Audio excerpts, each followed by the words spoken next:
Welcome to the Independent Artist Podcast, sponsored by the National Association of Independent Artists. Also sponsored by Zapplication. I'm Will Armstrong, and I'm a mixed media artist. I'm Douglas Sigworth, glassblower. Join our conversations with professional working artists. Hello there. How's it going? Good. Are you sitting in your little closet there? It looks a little more spacious. My little closet? Yeah. No, I'm out of the closet, Douglas. I'm out. I had to build a new closet. I've been doing a lot of shipping.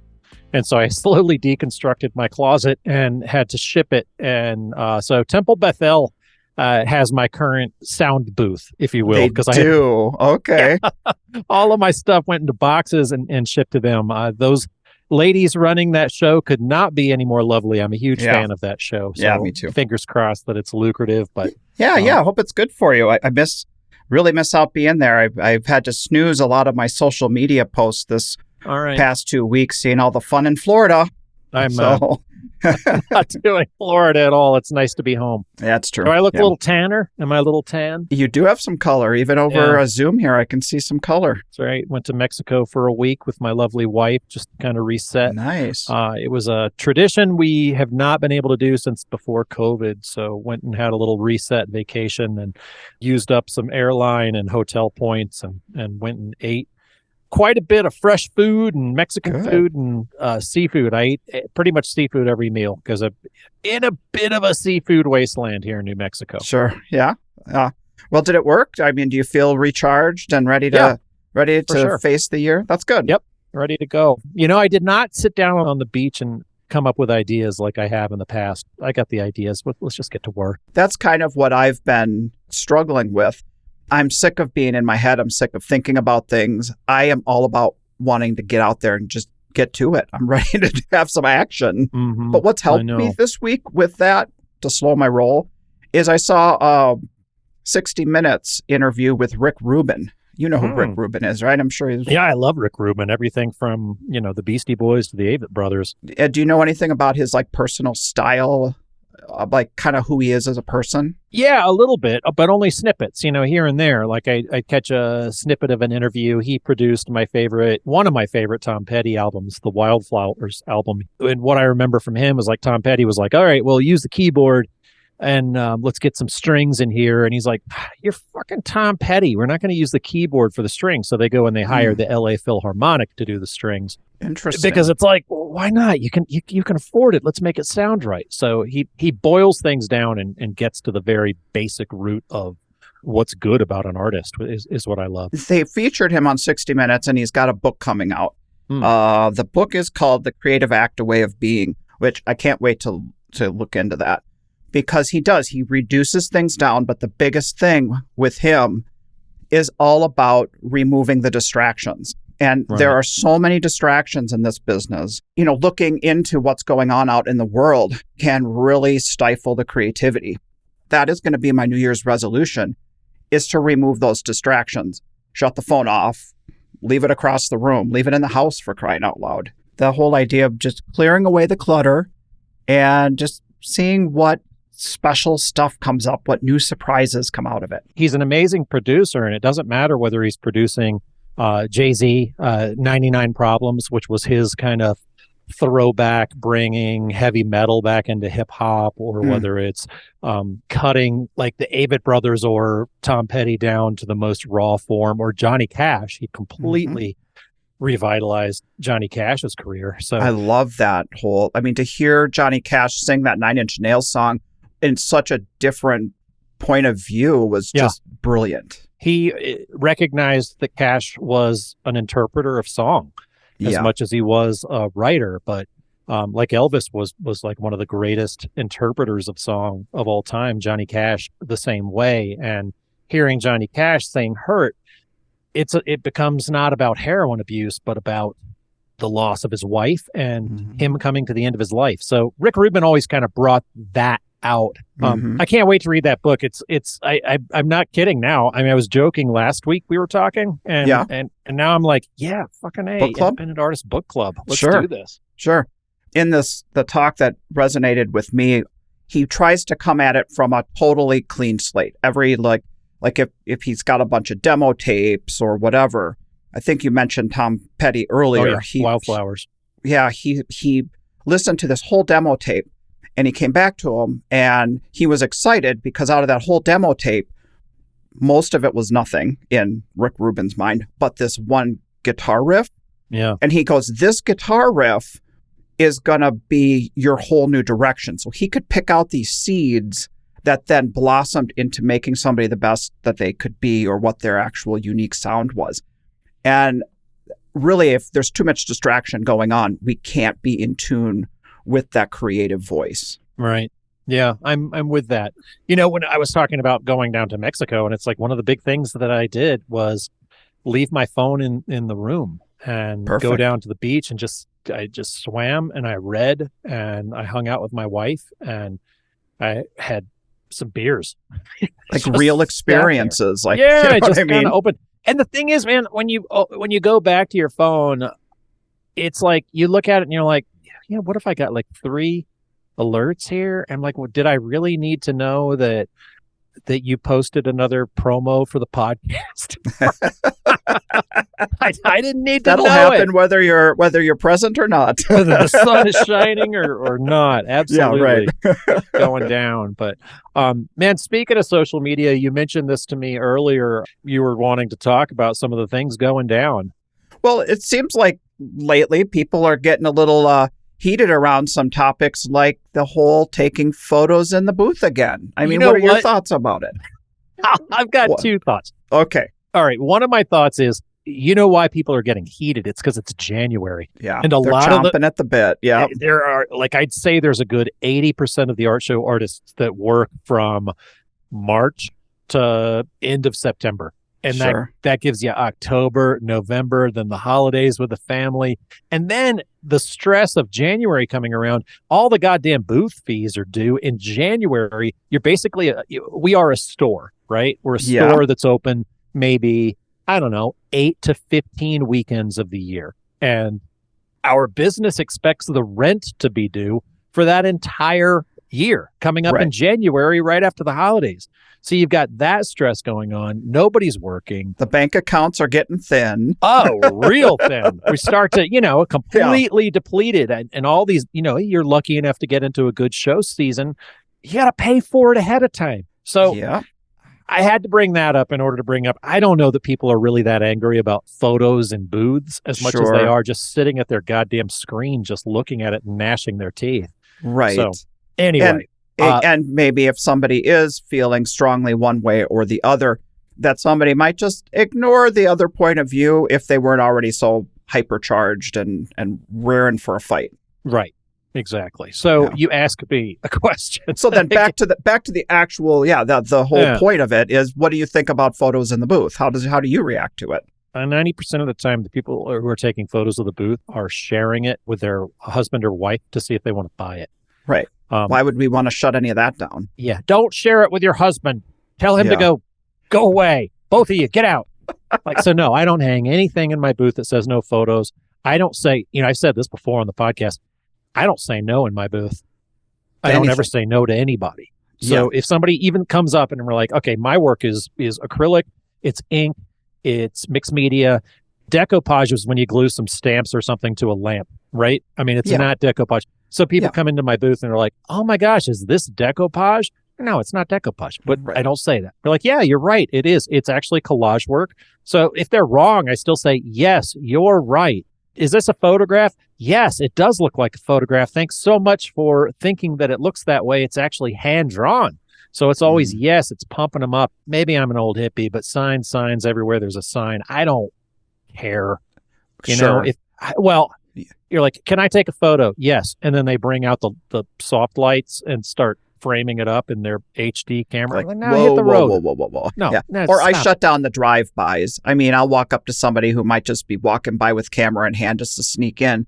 It's like, usually the camera comes out if there's a conversation going and it sounds like they want to share it with a spouse or like you said. So I try to keep the energy vibe in the booth welcoming versus always on edge and combative. Like, don't do that. That even with kids, don't do that can just really bring the energy down in the booth. And We are trying to sell stuff.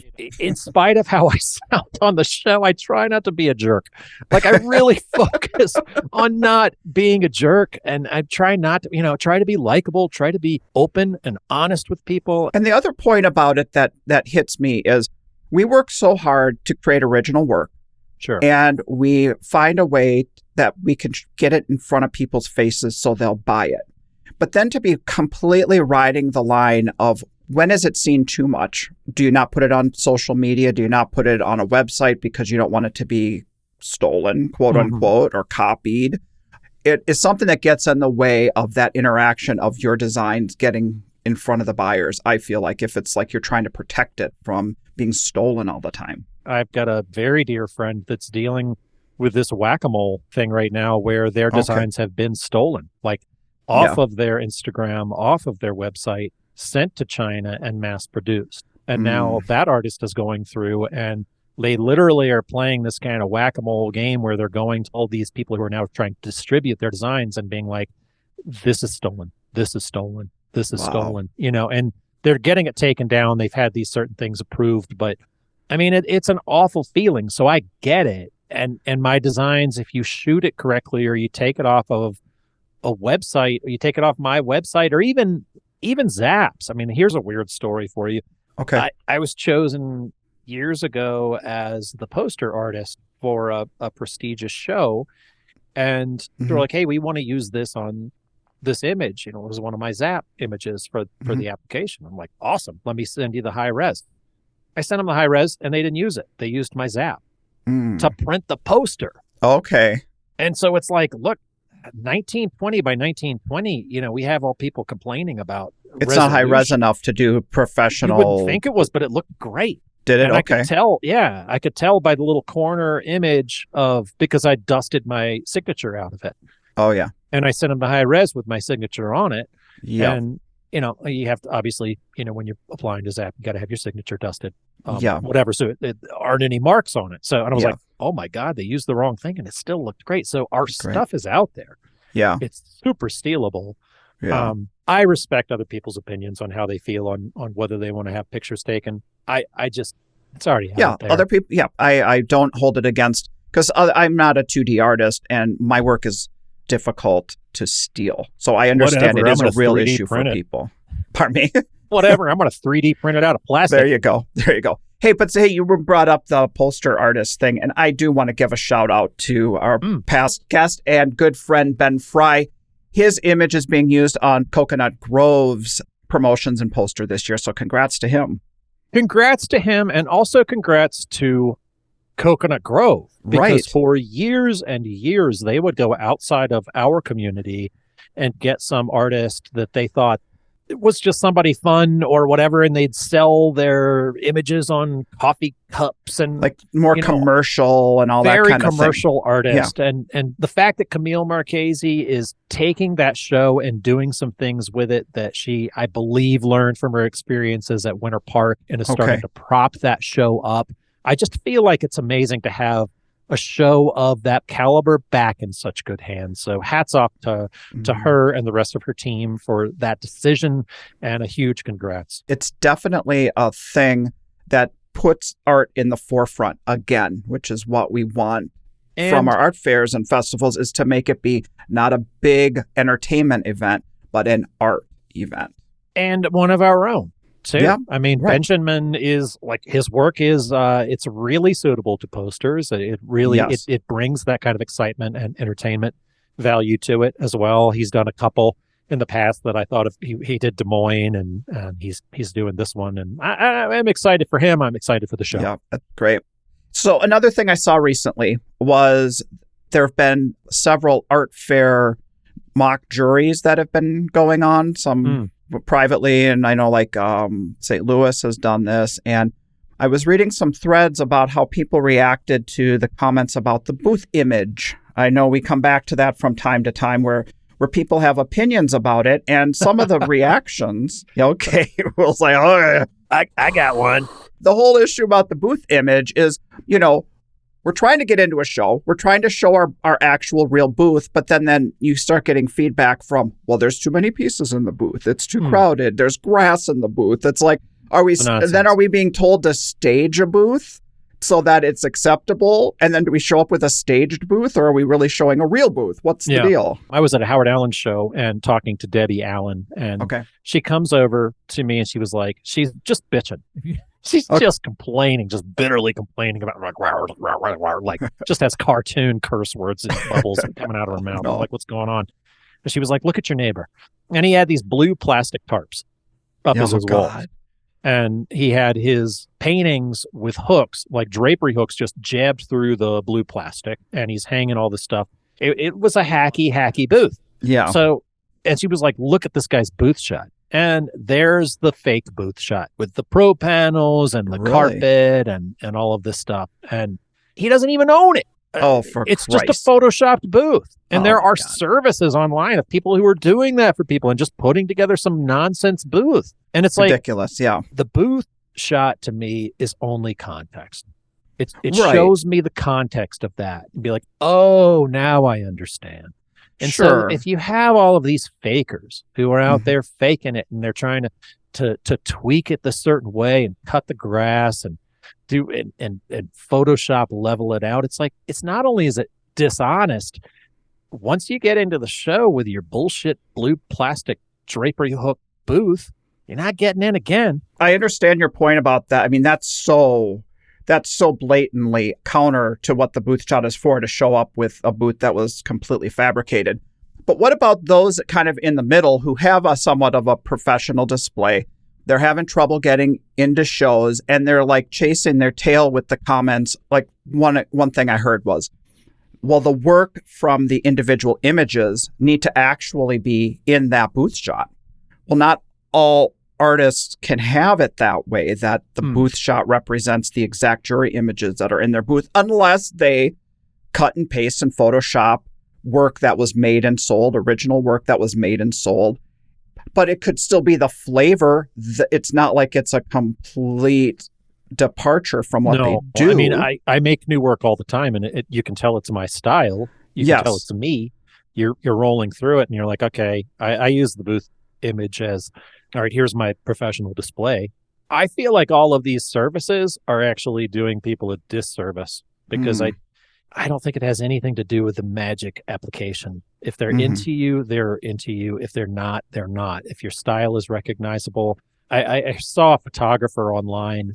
He's like, well, I haven't figured out the magic order to put my slides in order to get into the show that I want to get into. It's like, the order isn't the key. It's not the order, dude. It's just you. They're just not into you this week. And they're just not, that's not the show they're trying to put together. It's a bummer. It happens to me, Right, both of us. Like all of us. We all get rejections and they're just like, look, likely it came down to me and like 5 other people that they felt like that style wanted, a representation of, and they chose somebody else. I'm super bummed about it. I see your smug ass sitting there in your Jazz Fest cap. Oh, shut up. I see it. We're on Zoom. I didn't get jazz. I've never gotten jazz. But somebody did get a few good ones, which I'm not going to point out here. So, we can put together a good season, right? That's what we're doing. We're putting together a good season. We can all put together the season that we deserve. I think aside from all of the, let's say, the feedback that maybe an image gets in these mock juries, what's more important is just actually go to an actual jury, a virtual or whatnot, just to be able to see what you're up against, because that always helps us to kind of know context, I think. Absolutely. More so than if you cut the grass, it's going to, in your image, it's going to fix it. If you do 2 less pieces on this pedestal, it's going to fix it. That kind of thing is just going to get you chasing your tail. Yeah. It doesn't really matter if your walls are white or if they're gray. Really, ultimately. They're looking for a professional display. Show a professional display with a decent shot. Don't try to get cute with it. Don't try to. I did a booth shot one time where I opened it up, I spread it wide, or I did like rejection. Don't get cute. Just what does it look like? Show people what it looks like. You're not going to get yourself in trouble. You need to gnash your teeth over it. Sure. Okay, another topic. AI art. What do you think about that? That's another conversation. I feel like I got a big old crank in my back and just winding me up. Can you go? What do you think about it? That's another topic we're all worrying about is AI art. it's a personal business. It's people want to come out. The people that want to buy from us want to meet us. They want to come buy from me. They want to meet me. They want to have a decent human on their wall. They want to have an installation of this sculptor who they talked to and this person. They found out what that means. They want to buy from the working artist, right? Right. And so this AI it's another cheat code, right? It's another, it's another, let me do this. And honestly, I thought it was cute at first when I see all of my friends posting, they're feeding their images onto things like their profile pics, like doing the AI technology pics. With different images. Our good friend Gregory Story, I love him. He's an incredible artist and ceramic artist, and he fed his images into this AI thing and makes himself look like a romantic sci-fi superhero or book cover or whatever, and it's awesome. It's fun. I can see that being a fun thing for people to do, it's an extension of, say, like Snapchat that my kids do, or you know what I mean, things with filters or that sort of thing. Or it's almost like a more complicated version of which Disney princess are you? And it's side note, I'm Little Mermaid, but that's beside the point. But it's fun. It's like I don't give a shit. It's fun, but then all of a sudden it got dark real quick. Right. Well, I think maybe it could affect the collectors or the artists whose collectors are looking for maybe decorative art, if we say that it's just like something interesting and unique. But anyone who is really collecting original art, that kernel is the same. They're not looking for the finished product. They're looking for what was dreamt up by a human who has creativity. The problem is going to be, once again, when you start jurying in under digital, and you said it's like decorative art, but what I found it to be really more damaging to was illustrative art, these illustrations, and where you plug in 4 lines from a Nick Cave song and you get a painting. And there are 2 Nick Caves, sorry about this, but I'm talking about the musician artist, not the fine artist. Somebody had fed in a bunch of his songs and then gotten a feedback of like this BS. Here's a Nick Cave song. And then he had a really great take on it. And I encourage you to follow his Red Right Hand files if you are a fan of, honestly, just art or music or anything. He's just a brilliant guy, even just spirituality and religion and what it means to be an artist or even a fan of art. But he just ripped them a new one. So that's pretty interesting. Just talk about the integrity of what it takes to come from something with a soul. And it's a grotesque mockery of what it means to be an artist. And I find it hurting people that have character to their work. I would love to ask like Beth Bajorski what she thinks of it. I kind of have an idea, but I think that would be really cool to get her take on that, because she has such character driven and such care within those pieces, the soul that it takes to create that.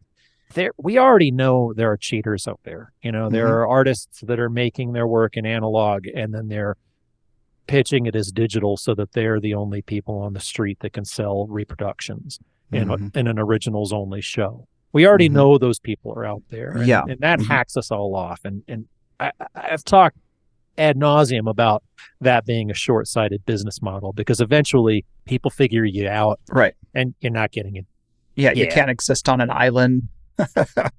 Well, anyway, but speaking about cheaters and copycats, we have Amy Flynn on the show this week talking about somebody who knocked her off and what her experiences were with that. Yeah, I like what she says about it, and I think it's an interesting talk, and I don't want to bury the lead on it. You want to just jump right into Amy Flynn? Yeah, let's jump into her, and we'll talk a little bit more about what some of the stuff she talked about with copycatting after her talk. So here's Amy Flynn from Raleigh, North Carolina. This episode of the Independent Artist Podcast is brought to you by Zap. the digital application service where artists and art festivals connect. Great news! Zapplication has extended their sponsorship of the Independent Artist Podcast into 2023. This is a podcast, Douglas, that you and I took on that started out as a replacement for the NAIA's newsletter and quickly morphed into something else. It sure did. It's turned into a place where we can share our voices as professional working artists. You know, when we first took this project on, it was a pretty small potatoes kind of thing. And as it has grown some serious expenses. So thank you to Zap for helping us take a lot of those on and get these voices heard. Our tribe is resilient, and the stories are so fascinating. So stay tuned for another season of interesting and inspirational conversations on the podcast. Amy, welcome to the show. It is so good to see your smiling face. Thank you, Douglas. How's your poor little foot? My poor little foot is on the mend. By the time this airs, I will be in much better shape than I am today. I really miss this interaction with friends, and so I'm so glad I get to sit and talk to you. Well, that's what I love about this podcast. This is what kept me going through the pandemic. I missed talking to all my artist friends, and then suddenly, there they all were. It's been fun, and this show has taken on legs. It did actually serve as a form of inspiration for us and for the listeners, too, that it was just more than that temporary period of isolation. So I'm glad that it has kept going. Yeah, and let it be known to everyone listening that Douglas is high off his ass on painkillers right now, so he can't be held responsible for anything he says. I can, however. I wish that were true, but nope, I'm clear as day here. I haven't had to have pain meds for a while. Damn it, I know. It could be kind of fun to get me to loose lips sink ships, as my Aunt Darlene used to say. But what I wanted to say leading in here with you is I've been keeping track of what you and Phil have been up to last year, and you guys really ran right up to the finish line last year, didn't you? We shows. Finished our last show on the 23rd of December, and we're driving home on Christmas Day. Ain't that romantic? Oh, but it was a great show, so that always makes the drive home so much better. The full pockets make it a celebration no matter where you're at. Right. And when it's the two of you, I mean, it's like really home is wherever you are. So exactly. Christmas at home was in a hotel room somewhere in the South, so... I don't even remember where. They all look the same, the hotel rooms. Yeah. Fairfield Inns. Right. Well, we did an Easter egg hunt for our kids one year, and we kind of adapt as roadies, don't we? You know, the hotels become our surrogate homes. Well, that's the big thing. We don't have little kids at home, so if we're not home for Christmas, nobody cares but us. Yeah. So how was your year last year? I hate to be one of those people that's always bragging about how well they did, because some of those people just drive me crazy, but we had our best year ever last year. And that's exciting. Part of it was because it was probably the last year where we had a lot of shows that we were held over to some really good shows because of COVID, and the shows that hadn't revived yet from COVID. There was a lot of pent-up buying demand. I can't imagine. Those first out of the gates are like, those first ones out of the gates are just such a dream come true for us, you know? We had several of those this year, and we broke our sales record 3 times at 3 different shows. The final one being, I'm not even going to name it because it'll make too many people mad, because a lot of people had a really terrible show, but we had our best show of all times, and everybody else was wailing and gnashing their teeth, and I'm going, yeah, we did okay. I'm happy to hear that. And I can also relate to what you're saying, but I think we can say going into 2023, it does feel like we're in this kind of post-pandemic period now. And it makes me wonder, what kind of expectations do we set for ourselves going into the next year? You know, it doesn't do anyone good to have expectations. You just show up and do your best. Do you feel like you just go with faith and you just let the chips fall where they may? You don't know what's going to happen till it's over. So you show up and hope for the best. You can't control the weather or whether there's going to be a recession on, or I just figure at the very least, I'm going to get to see my friends. So I'm going. Okay. But at the same time, the social aspect is a huge part. God, yes. But at the same time, we are trying to cut down because we're getting too old for this shit. You know, I think a lot of our friends who are maybe 10 years older than us when COVID hit, they said, okay, time for retirement. We're not coming back. Mm-hmm. And I feel like I aged a lot over those 2 years of the break. So, are you kind of making a plan to be a little like softer or kinder on yourself with the pace and the schedule? Is that what you were saying? We're trying, but, somebody invites you to a show. It's like, hey, we got in. Let's go. Oh. We did 11 shows last year, and I'd like to keep it at no more than 11. Many of you listening know Phil. I cannot do shows without Phil. He is the best roadie in the entire world. But during the pandemic, he tore a tendon. He completely tore a tendon off in his hip. Those don't grow back. And they misdiagnosed it as bursitis. Oh, okay. And long story short, eventually they reattached it. But after over a year of not using that hip, those muscles, they've atrophied, and it's been a chore this year to set everything up. The damn robots are heavy. Yeah. Every single show we do, at the end of the show, I said, that's it. I'm becoming a jeweler, which I never would do. But I really do think about switching over to a more lightweight form of art, which was one of the plans I had during the pandemic, was to get back to my roots in drawing. And I set up a space in my workshop where I could draw. And after 27 years as a greeting card artist, I could not beat the cute out of my drawing. And it was making me really frustrated. And at that time, the last thing I needed was more frustration. My God, the economy was in the toilet, and there's this deadly disease going on. So many variables. We might end up with 4 more years of Trump. And I was stressed out. And I found out the more stressed out I got, the more I was rewarding myself by going into the workshop and making a robot. It's like, okay, 1 more hour at this drawing, and then I get to make a robot. And I finally realized I don't need this stress. I love making robots. I'm going to do that. And my God, by the end of the pandemic, they were just piling up all over the house. I thought I could do shows for the rest of my life, and I will never sell all these robots. And guess what? I sold all the robots. Well, it was a really great realization where the business-minded side of you was thinking of making a shift based on the challenges that you might have identified. But when you got right down to it, the reason we get into this independent artist business is to do the thing that charges our batteries and gets us all jazzed. And damn it, robot making gets you jazzed. I am so lucky to be doing what I'm doing. Yeah. So one of the reasons I wanted to talk to you was about that insatiable curiosity, that incredible imagination that you have.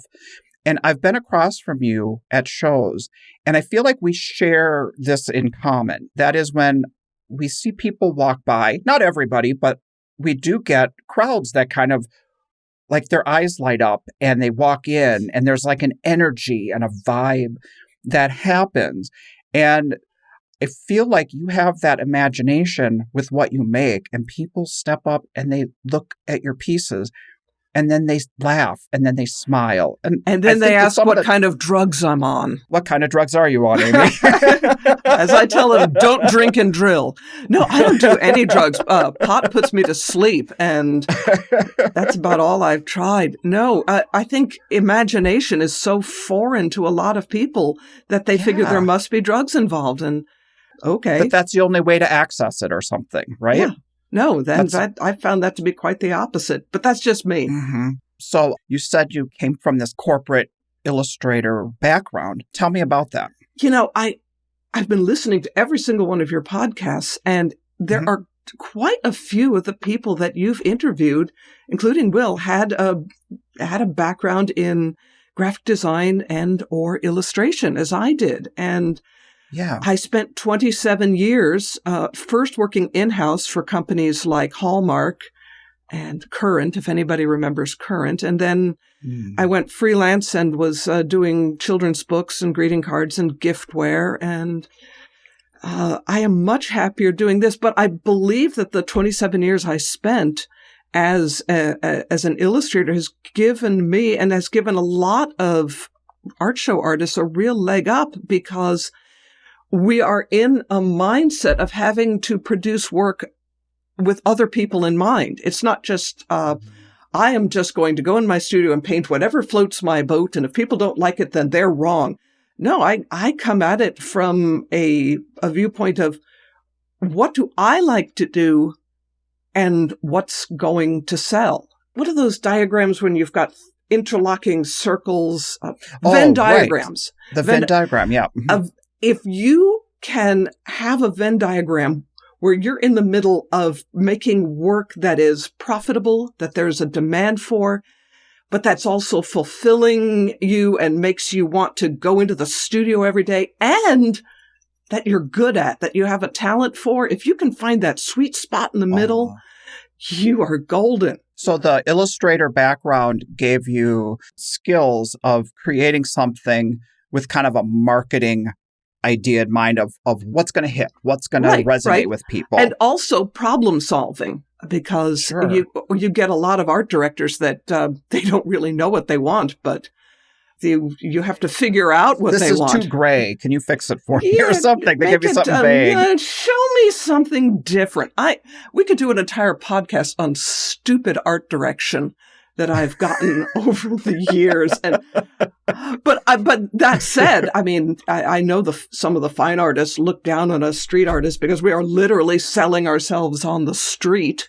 Yeah. And going, a bunch of whores. Well, I'm doing what I want to do. And it just happens to be that it's stuff that people want to buy. Yeah. And that's not a dirty word. I mean, making stuff that people want to buy is...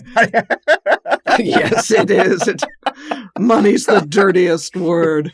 Well, tell me, how did being in this career that you were good at, how did that transition into being an independent artist? I mean, were you feeling like you were stifled? No, not at all. 2008 happened. In 2008, I was freelancing. I was no longer working in-house. There are very few places that even have in-house artists anymore.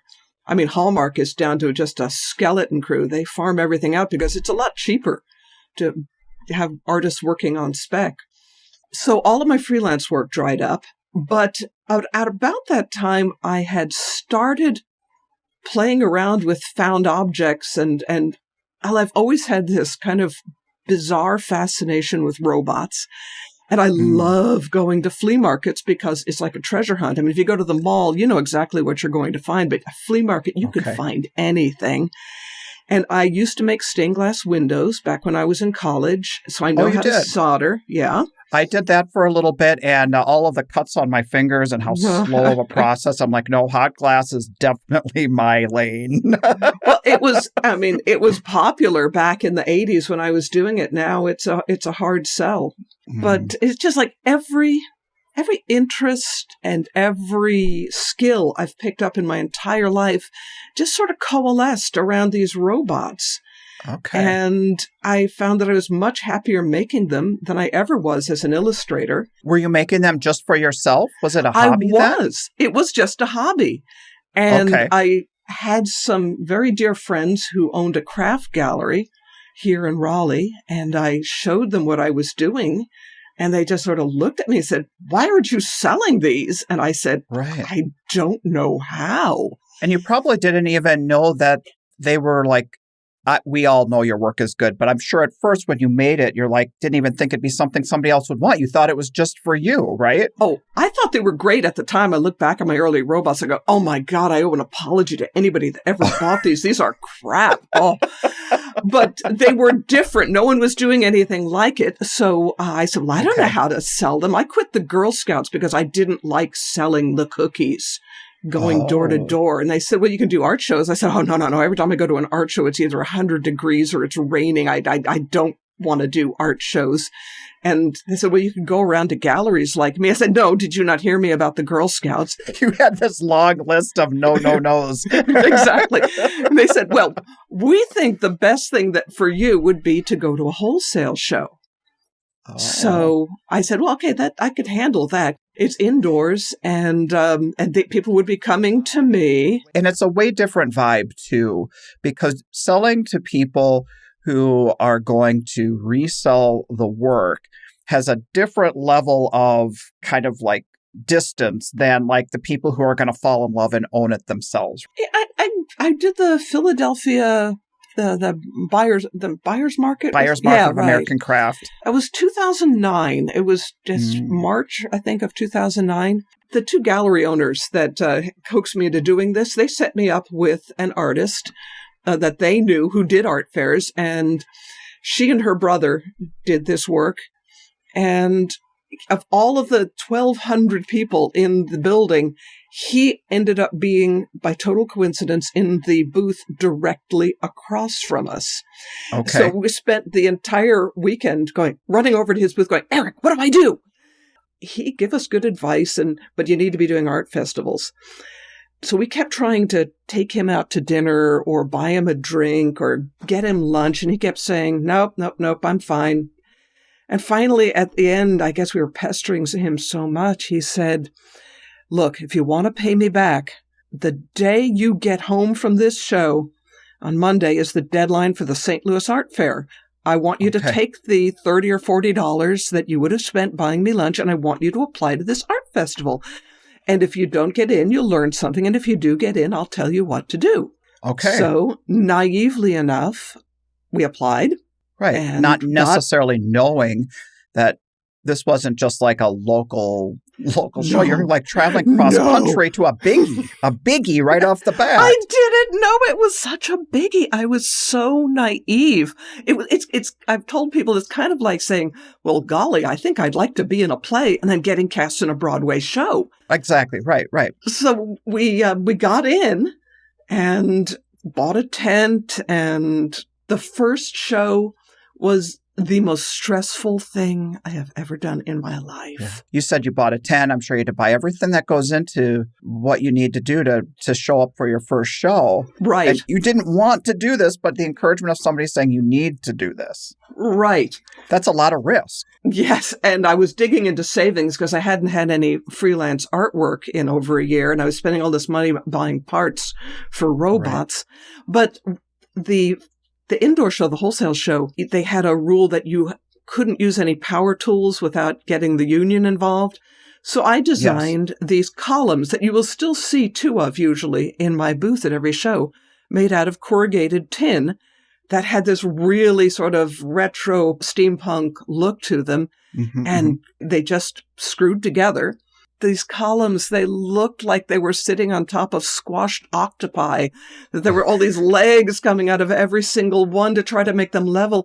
And we were such newbies, we didn't realize that the tent had telescoping legs so that you could write it. So the tent was leaning one way and the columns are leaning the other.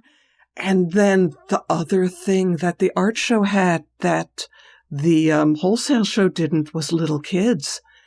And they were kind of bored at the art show. And then they get to my booth and it's like, oh, toys. There you go. And they were trying to pull themselves up on these wobbly columns to get a better look. And things were falling over.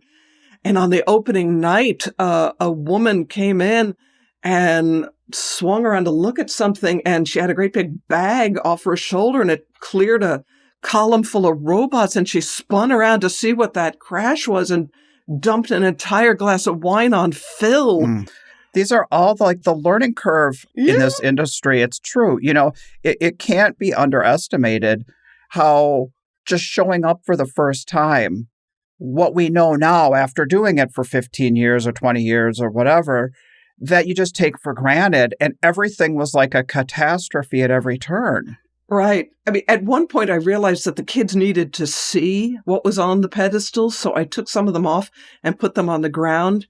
And I will never forget that this parents came in and said, okay, hands in your pockets. We look with our eyes, not with our hands. Don't touch. So he puts his hand in his pockets and he turns around to look at his parents. He just glares at them and he walks over to the ones on the ground and kicks one. Because he wasn't touching it with his hands. Right. Well, I mean, that is true. Your work does have that broad age appeal. Do you feel like if you can make them appeal to the kid, that is something that maybe the parent and the child in your booth will will bond over and it turns into a sale? Yeah, actually, now that I have a much better setup, I love having kids in the booth. They are wonderful. They ask the best questions. Most of them are respectful and keep their hands in their pockets. I even have some special ones that I will let the kids play with. So, no, I love having kids in the booth now, but that first show was just such a disaster that I was so stressed out the whole time that it wasn't until we pulled away and got about an hour outside of St. Louis that Phil said, "How much money did we make?" And I said, "I have no freaking idea." Okay, it was like a tornado. So I got out the sales book and it was like, oh my God, Eric was right. We need to be doing art shows. We just made a lot of money. Okay. But I really had no idea. You went through this like whirlwind of experiences, not even being able to keep track, and then to look back on it and go, oh my God. They're right. We need to be doing this. And the problem with wholesaling is I couldn't create a line sheet because everyone is different. It was hard for them to order. That's exactly right. A store can't come in and order 10 of this particular sample that you've made because it all just depends on the part you find and the inspiration that you get from it. Exactly. I mean, tell me about that process. So, first of all, your business name is Phobot, and that stands for? Found Object Bots. But I also like that it works on that sort of FAUX, faux level as well. Faux. Like F-A, yeah, right. Like the French FAU, faux, fake robot. But then I figured if I called it Phobots with an FAUX, I would probably have killed someone by now going, Foxbots, what's that? Oh, yeah, there you go. That was good that you didn't go down that road. So I wanted to ask about that process. So when you started building your robots, did you go through the flea markets and you would find these antique parts and bits and you'd say, you know what, this could be whatever. This could be an elephant. That's exactly it. Is that where it came from? That's exactly it. I used to do theater as well. And by the way, I've noticed a lot of people on your podcast have some sort of theater background as well, which we touch on later. It is uncanny. But I used to go to the flea market a lot looking for props because although I enjoy being on stage, I feel that if you have the privilege of being on stage, you should do some backstage work. And I loved building props, which are not the sets, the handheld items that the actors carry. And so I was always at the flea market looking for stuff for shows. Oh, there's a bit of a scavenger hunt in that regard. It's like, trying to find the antique telephone that goes on the periods, side table or whatever. And then would you find yourself like falling in love with all these little trinkets that maybe didn't have anything to do with what you were looking for? Some of them, it's like, well, I'm not going to build the theater for this one. I'm just going to keep this one because if I build the theater and they keep it, they're going to lose it. So I'm keeping this. So, 1 for you, 2 for me, 1 for you, 3 for me. And eventually, if you don't start doing something with them, and you become a hoarder. Yeah, right. Yes. Yeah. So what I'm wondering is which comes first? Is it a drawing of the robot, or do you find the parts at the flea market and that inspires ultimately what the piece turns into? I don't draw them anymore. I work in two ways. Well, usually I just find a piece and I put it on the table and then I mix and match other pieces around it to get a feel for how it's going to look. And when I'm happy with the design, then I put it all together. Start constructing. But then there are other times when you mentioned an elephant. I knew I wanted to make an elephant. It was years before I was at a flea market and I saw this piece that was a screen door catch to keep your screen door from blowing in the wind. I said, oh my God, that looks like an elephant trunk.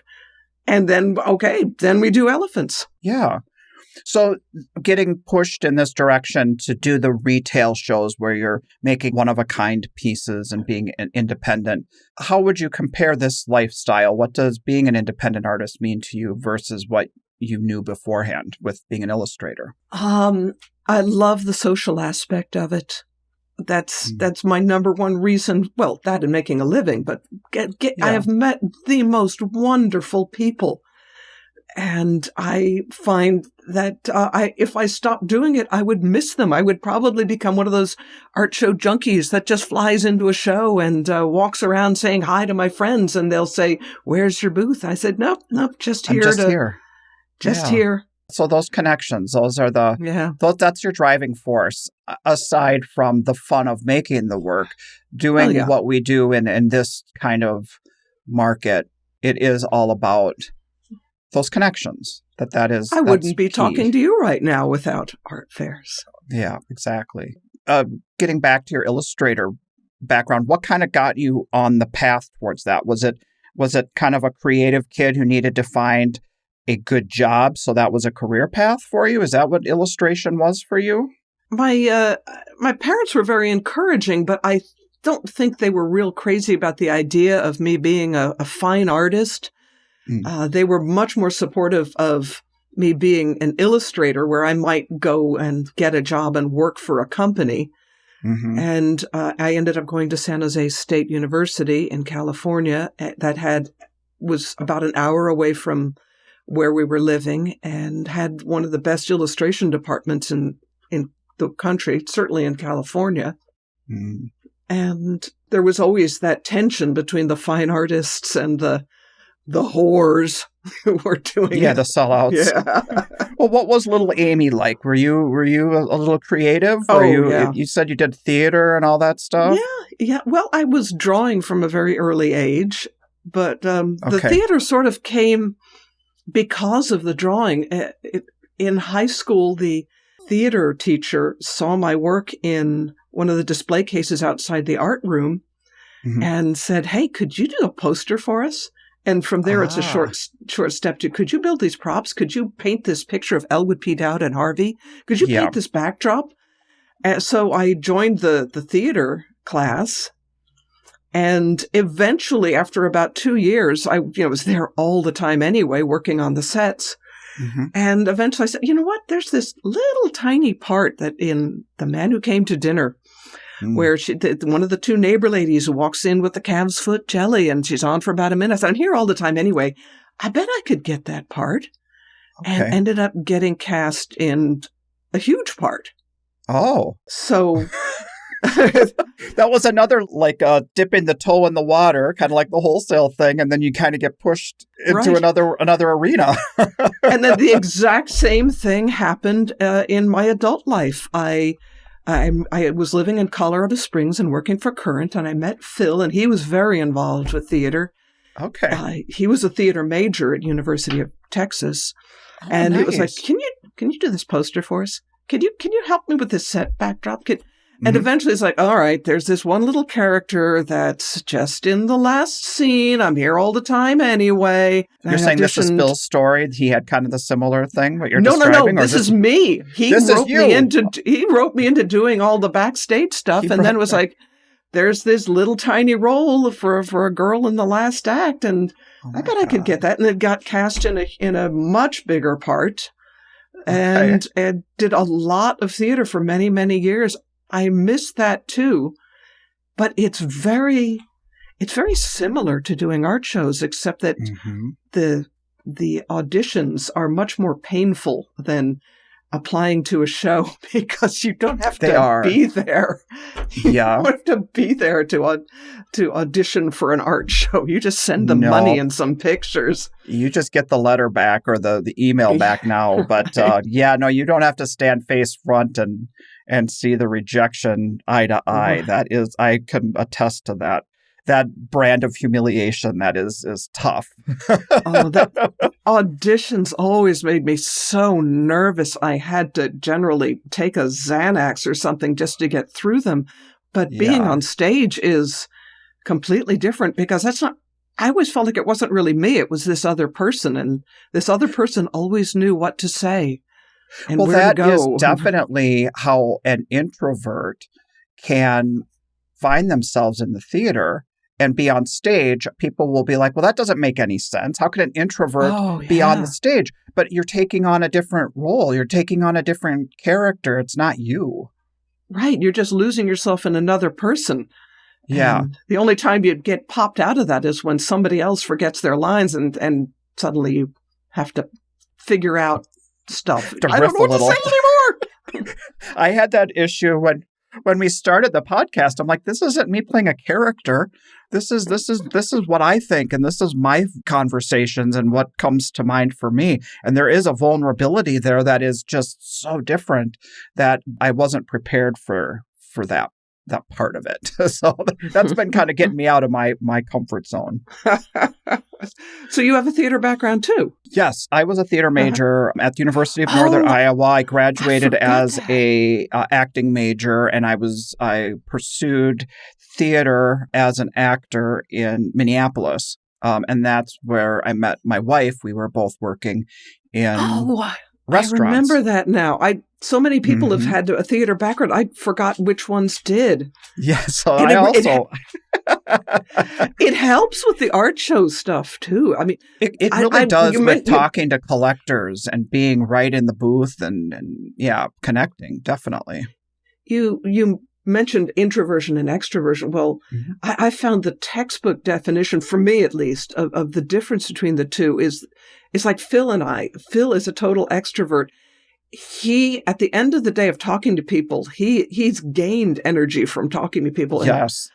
I am drained by it, but as an actor, I am playing a role as, that funny lady we met at the art show that sold us this robot. But at the end of the day, I want to be someplace quiet with my friends. Yeah. Yeah. And just decompress. And get ready to do it all over again. I've gotten better at it. When we first started out, it was just assumed that I'd be in the front talking to people and Phil would be in the back wrapping things up. But it worked out to be just the opposite. He was so good at talking to people. And I really enjoyed hiding in the back. Well, for those who don't know you, you're the whole creative side. You're the artist. You create the work. Phil is your husband. Phil Crone, although Will likes to refer to him as Phil Bot. You're Amy Bot and Phil Bot. But tell us how your partnership works. How does he fit into your partnership in business? He does absolutely everything except make the robots. He drives to the shows. He helps me set up. He does one thing with the robots that I don't do, and that is early on. Phil also has a background in computer stuff. And early on, he said, and he's the one that keeps spreadsheets and is into numbers and things. And God bless him. Early on, I do not. The part of my brain that is supposed to hold numbers is just, there's a black hole there. And early on, he said, you need to number these. And I said, hello, have we met? Numbers? No. Me? How about you number them? I said, collectors are going to want them numbered. I said, fine, you number them. So we decided on cutting out pieces of sheet copper and stamping the number on them along with the word Phobots. That's brilliant. That is the collectible, one-of-a-kind nature of it. It takes it up a notch as to making your work special to being collectible. And they've got the one, you know what I mean? Or they've got the 1,715 or something, you know what I mean, of the robots that have been birthed by Amy Flynn. Right. And he enjoys keeping the spreadsheet. But at the shows, he will sit out front. And of course, everybody assumes he's the artist. He can be wearing a great big badge that says, hi, I'm the assistant. And they will say, well, how did you start making these? And bless his heart, every single time he said, well, you'd be better off talking to the artist, my lovely and talented wife, Amy Flynn, in the back of the booth. I'm the eye candy. Oh, my God. That is such a great way to approach that. He has such a style about him that he's able to present it that way. That is so great. He loves telling people he's the eye candy. and sometimes it always gets a laugh. And sometimes it gets sort of a pat on the shoulder like, yes, you are, dear. Well, it turns misogyny on its ear. I mean, don't you think? The fact that people will typically think that the man is the artist because... Sure, because they're robots. Yeah, but for him to then make a joke at his own expense as being like the diminutive role, the lesser role, and he so gracefully hands the due credit to you. He is the best. He is absolutely the best. I couldn't do these shows without him. And I'm so happy that although he's still a bit weak with the hip surgery, he's not in pain anymore. So, yeah. But like I said, I don't know how many more years of this we have left. He's 72. I'm 62. Well, how did that happen? No kidding. I took you guys to be each 10 years younger than that. That doesn't even register. Yeah, that is insane. How many more years of unloading a van and putting up a tent do we have in us physically? It is stressful. It is physically difficult. Yeah. I'm going to be a jeweler. No, I'm not. There you go. No, you're not. You're going to make robots to wear around your neck. I do that, but I can't sell them at shows because they could be construed as jewelry. Anyway. Yeah. Got the whole multi-category thing, and anybody who wants to make bank can say they're a jeweler, and if they sneak in a different category, that's the big no-no in our business. I am guilty of that. When I first started doing shows, I was making the little tiny robots that you could wear around your neck, and I never thought of them as jewelry. I thought of them as little tiny robots. And sure. Somebody turned me into a show, and they made me take them down. And I want to apologize to every jeweler out there. I was so naive. I am so sorry. I did not mean to offend. You weren't trying to encroach.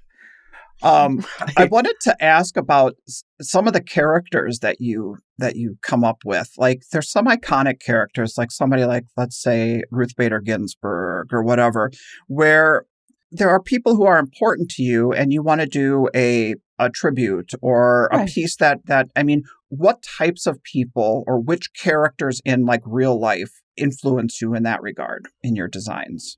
It has to be someone that is there's something so recognizable about them that you can portray them in robot form.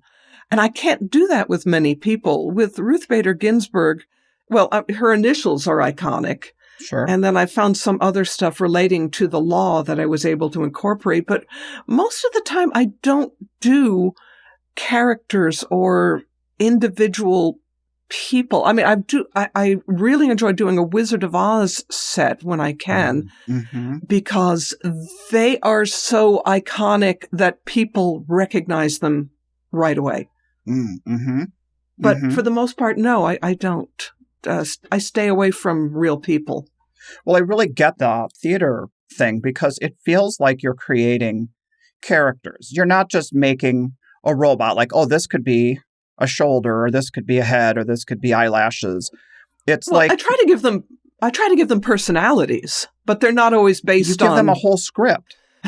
Well, there's the calendar where I actually write their script for them. Yeah, and give them a story. But it feels like every one that you make has a name and it has a backstory and it has. Oh, it does. It has a life to it, which is theatrical. Well, thank you. Well. Gosh, now that you mention it. It's like you're writing a little story. Yeah. I've been told that my booth looks like a theater. So all that set design came into good use. Absolutely. With like how you create the stanchions across them. So that's a good way to protect them from those fingers, to keep them from getting broken and knocked around. The stanchion's almost like you're at a theater. Holds them in. Right. Give them a little stage. And it's really more to keep them in when it gets windy than to keep people out. Oh, sure. But I like the way it looks. You even give them a heart. Every one of them has their own... a heart inside, like the Tin Man in The Wizard of Oz. Oh, there you go. The Wizard of Oz was a huge deal when I was growing up because it was on TV once a year. I remember You rarely saw it in theaters. You didn't have DVD players or movies on demand at the time. You saw it that one time it came on the year, and it was a big event. And you'd watch it every year. Exactly. It wasn't like, I've seen it, so I don't need to see it again. It was like, no, we need to experience it year after year. Exactly. And of course, I'm making Tin Men, so it just seemed obvious to put a heart in them because that's what the Tin Man wants. Yeah, he wants the heart. At first, I only put them in the ones that opened up so you could see it. But so many people were disappointed that theirs didn't have a heart that very early on, I just started dropping a heart in every single one. And They don't all let you see it, but you can hear it rattling around in there.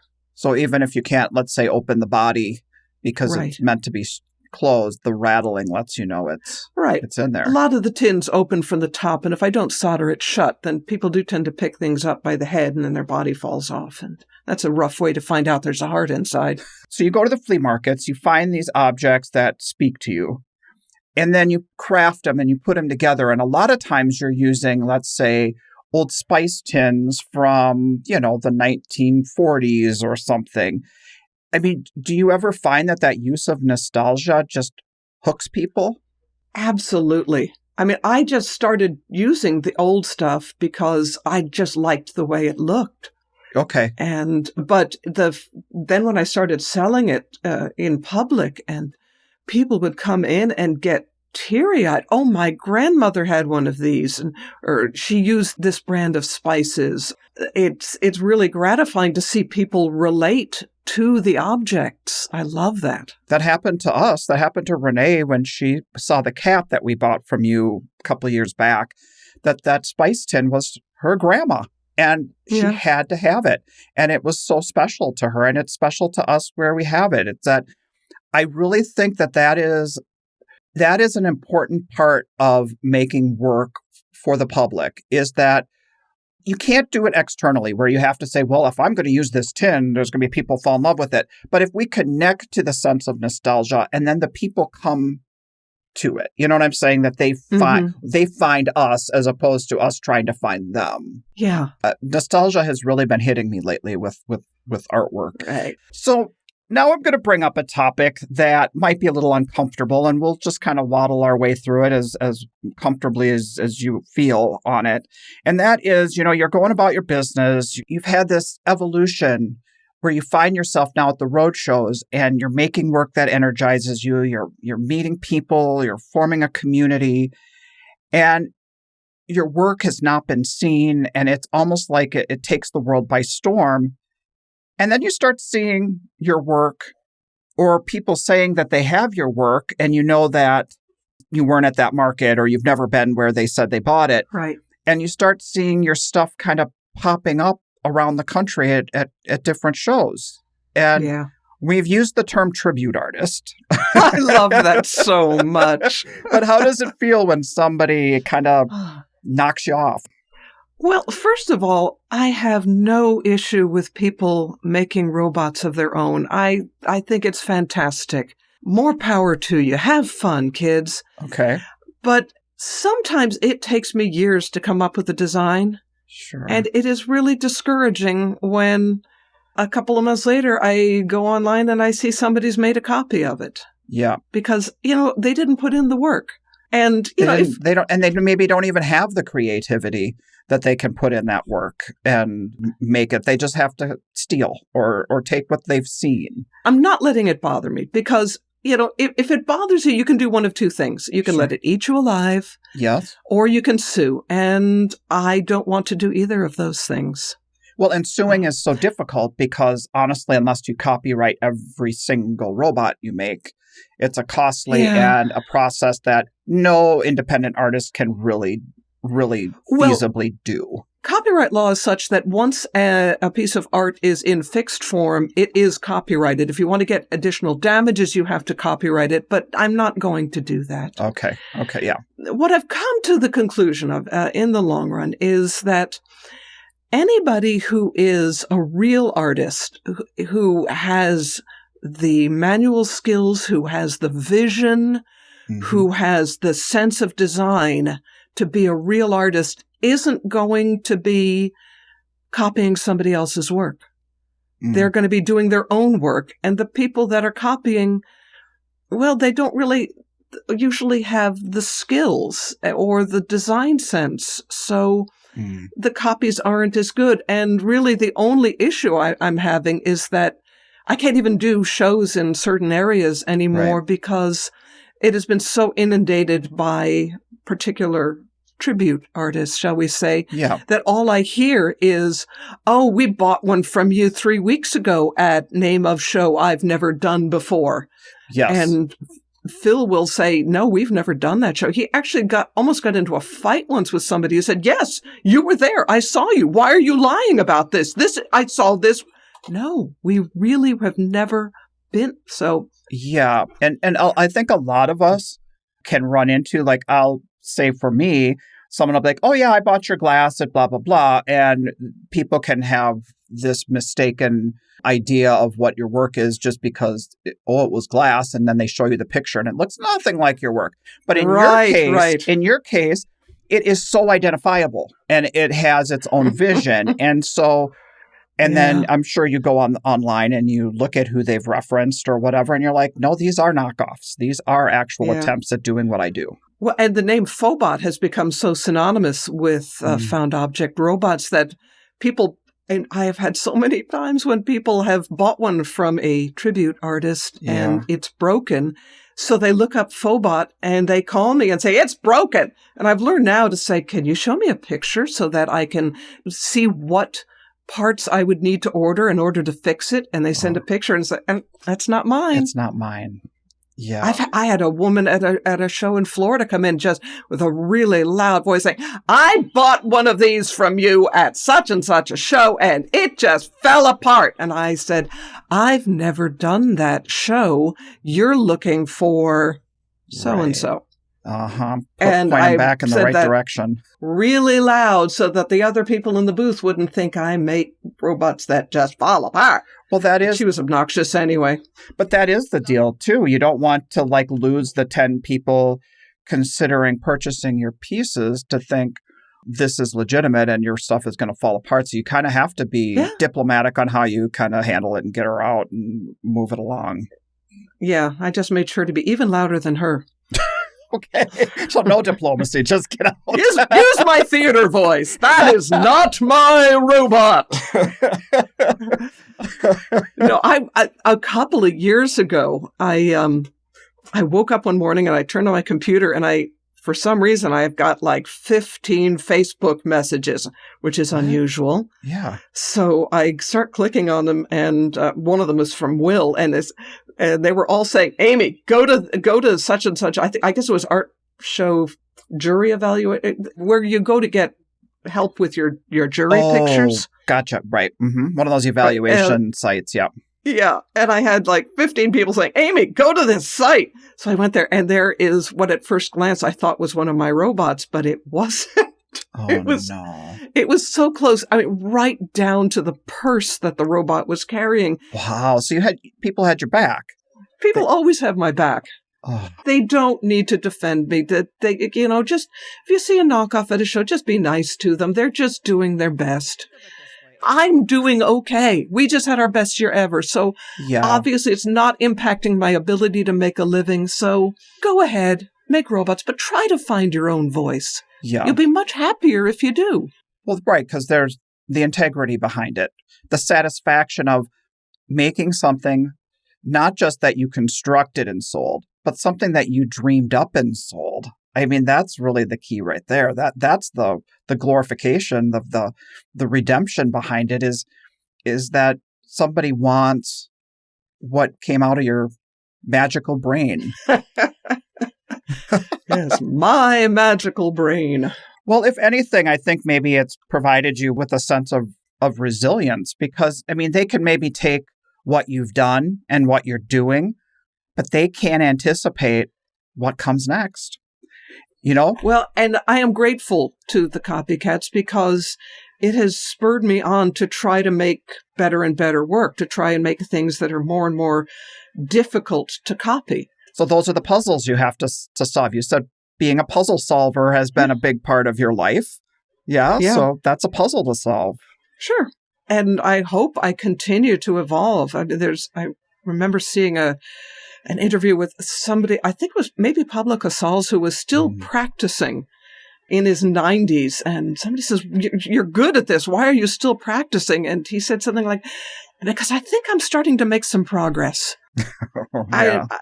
I really thought that by now people would be tired of these robots and would have moved on to the next thing, but they're still buying them and I'm still enjoying it. And I hope I'm still getting better at it. Well, that copycatting has baked in the cake for you this mentality of striving to be better. It didn't put you back on your heels. I mean, I have always thought that your superpower is your imagination. And so they are pushing you to keep that imagination fresh, and you're solving those problems. And I find inspiration from that. Thank you. Well, I think we have kind of come to a conclusion point here. This has been a great talk, Amy. Well, I'm looking at my clock here, and you got 2 more minutes here. 2 more minutes. Should we, Phil? We'll do a little stretch. I was so worried when you said you wanted to talk to me. I think I told you that I've never crossed the ocean on a raft to gain my freedom. I haven't danced on the top of a bar to get beer money for my dad or cut off half my hand. I've led the most privileged white bread life imaginable. I'm complete suburbia and Catholic school, and I understand that. I understand where you're coming from there. A lot of these stories that we've had, I mean, I didn't know all of this background about artists, and I start talking to people and we hear these stories that are so profound. And on the surface, yes, what you just listed off are 3 pretty interesting, great stories, but I don't want to underestimate your story. And it's the imagination and the creativity. It really speaks to who we are as people, as who we are as independent artists who want to have this life of having connections with other people, making what we want to make, getting inspired by what we make, and being our own boss. And I mean, that's it right there. You know, that's the Amy Phobot story. And that's what we love about Amy Phobot, everyone. Thank you. Thank you. Well, have a good one, Amy, and thanks so much for sitting down and talking to me today. It's been great. All right, have a good one. Okay. Bye. You know, Douglas, when we first started this project, Amy has always been one of the people that I thought we would interview. She's out there. She knows a million different people, and she talks about the social aspect. We all know her, so I'm glad we finally got her on the show. I think it's really funny what she said about how, well, when I first approached her, she was like, I didn't have all this dramatic stuff happen to me. What are we going to talk about? We just talk about our experiences. It was a great talk. I love it. I love talking to her. Yeah. Nice chat with her. And thanks again, Amy, for being on the show. And, you know, sometimes I feel like there are these partnerships, but if you walk into the Phobot's booth, Phil immediately deflects to her. He's like, nope, not the artist. Right. You know, like he's the eye candy. Like, hey. How about that one? He's the eye candy. Yeah. I especially like it when Phil is out there setting up the show and he's got his sexy sweatband on over his head. And his John McEnroe. That's awesome. That's a good look, Phil. It's a good look. But this was a good talk about, you know, being thankful to the tribute artists. Who would have ever thought that would be something she might say, that it pushes her to be better at what she does. I was kind of surprised that was what came out of her mouth. Yeah, that was bullshit. It was a thank you, tribute artist. Yeah, thanks a lot, tribute. I'm going to burn you to the ground. No, I do appreciate that gratitude idea. It's tough. I'm sure she'd like for that not to exist, but it does, and it's a fresh way to handle it. It is. It's to know that she can always be thinking of what's next, that she's got the real gift, which is the creativity. So the creativity, it's a limitless pool that she can keep doing new stuff, where other people are chasing, you know, they're chasing the inspiration. Her last design. Yeah, they're chasing her last design, exactly. Right. So. And I liked what she said about that, but I mean, you've got these people out there, and some of them may be listening.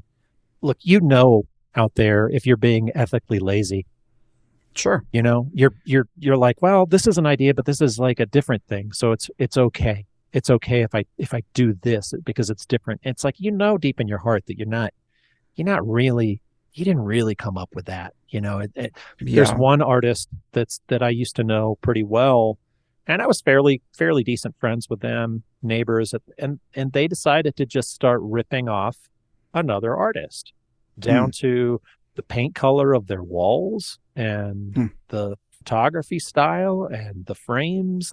There's a cost of being ethically lazy. You don't get any friends. Yeah. Those guys don't have any friends. If you're cheating, they're an analog artist and they're selling reproductions.